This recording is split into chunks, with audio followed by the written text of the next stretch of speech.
मसीह में आपकी सलामती हो। मसीह का फजल आप और आपके घरानों पर हमेशा बना रहे और मेरी दुआ है कि आप हमेशा रूहानी जोश से भरे रहें और कभी रूह को बुझने ना दें। आइए खुदावंद के खूबसूरत कलाम की जानिब बढ़ते हैं। यूहन्ना की इंजील उसका 4 बाब और उसकी 23वीं आयत आपके सामने आज तिलावत करूंगा।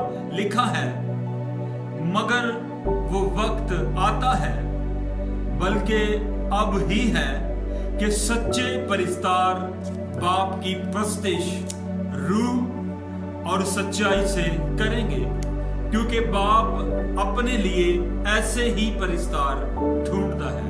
खुदावंद के कलाम के पढ़े और सुने जाने पर खुदावंद की बरकत हो। आइए मेरे अजीजों, आज हम कलाम मुकद्दस में से जो बात सीखने वाले हैं, हमारा उन्वान है आज कामिल परिस्तार। आज का हमारा उन्वान है कामिल परिस्तार। सो आइए प्रस्तिश के ताल्लुक से हम सीखेंगे। याद रखिए, मौसीकी और संगीत जो है ये हर एक रंगो नस्ल, तहजीब, कौम और हर एक पुश्त के अंदर एक अहम जुज रहा है और हर एक जुबान के अंदर इसे मकबूलियत हासिल है।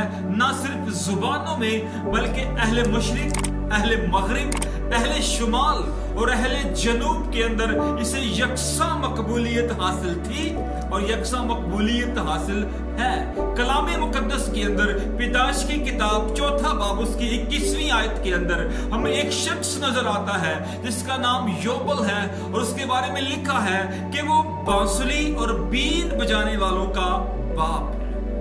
अहले मसीहियत और अहले यहूद के अंदर मौसीकी यानी दीनी मौसीकी का बहुत रुझान रहा है और मैं आपको बताना चाहता हूं, इससे पहले कि इंसान प्रस्तिश का मुकाशफा पाता या इंसान प्रस्तिश के मुकाम तक पहुंच पाता या इंसान को प्रस्तिश का भेद मिलता, इससे पहले कि हम इंसान हमदो सना करते, खुदावंद के तख्त के आगे आसमान के ऊपर एक फरिश्ता जिसका नाम लूसीफर था, लिखा है कि वो आसमान पर परिस्तार था और वो खुदा के हजूर उसकी प्रस्तिश करता था। अब उसका नाम और है, लेकिन उसका नाम बेहतर जो नाम आसमान पर से दिया गया वो लूसीफर उसका नाम है। और मैं आपको बताता जाऊं कि लूसीफर के बारे में एक मुसन्नफ लिखते हैं कि जब वो अपने परों को खोलता था तो उसके परों से महसूर कुन साजों की आवाज आती थी और खुदा तख्त नशीन होता था। Praise the Lord. खुदावंद अपने हजूरी में आता था, खुदावंद अपने तख्त पर आ जाता था। इसके पीछे वजह क्या है? आज भी बहुत से लोग हैं जो प्रस्तिश कर रहे हैं और शायद हमारे नजदीक प्रस्तिश को नापने का जो पैमाना है वो ये है कि जिसके सुर अच्छे हैं, जिसकी आवाज बुलंद है, जो बेहतर गा सकता है, जो गायकी के अंदर थोड़ा काम दिखा सकता है, जो अच्छी जगहों पर गा सकता है, जो बुलंद गा सकता है, जिसके पास इल्म मौसीकी है, हम उसके साथ लिख देते हैं अच्छा परिस्तार, सच्चा परिस्तार, रूहानी परिस्तार या खुदा का बाबरकत परिस्तार। बहुत से हम उसे टाइटल देते हैं, लेकिन मैं आपको बताना चाहता हूं कि लूसीफर जब आसमान पर प्रस्तिश करता था, गो उसके पास इल्म मौसीकी था, उसके परों में महसूर कुन साज थे, वो एक बहुत बड़ा अच्छा जबरदस्त मौसीकार था। वो था नहीं, बल्कि अब भी वो एक बहुत बड़ा और जबरदस्त मौसीकार है। लेकिन अब वो क्या करता है? अब वो अपनी मौसीकी को खुदा के खिलाफ इस्तेमाल करता है।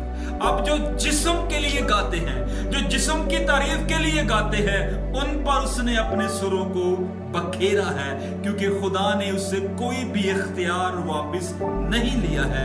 इसलिए उसके पास सारे इख्तियारात हैं और वो आज भी बहुत बड़ा मौसीकार है और अपने सुर उसने दुनियावी मौसीकारों के लिए उसने बखेर दिए हैं। इसलिए जब हम कोई दुनियावी या फिल्मी गाना सुनते हैं या फिल्मी म्यूजिक सुनते हैं तो हम उसकी तरफ खींचे चले जाते हैं, क्योंकि उसके अंदर सुर और तरतीब बड़े जबरदस्त तरीके के साथ रखे होते हैं।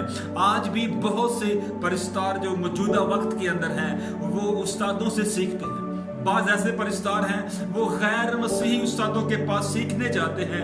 अच्छी बात है, गाने के लिए, हमदो सना के लिए इल्मे मौसीकी होना नहायत जरूरी है, लेकिन याद रखिए इल्मे मौसीकी आज भी लूसीफर के पास है, लेकिन आज अगर वो खुदा के लिए गाएगा तो खुदावंद उसकी गायकी पर तख्त नशीन नहीं, खुदा उसकी गायकी के ऊपर खुदावंद की हुजूरी नहीं आएगी।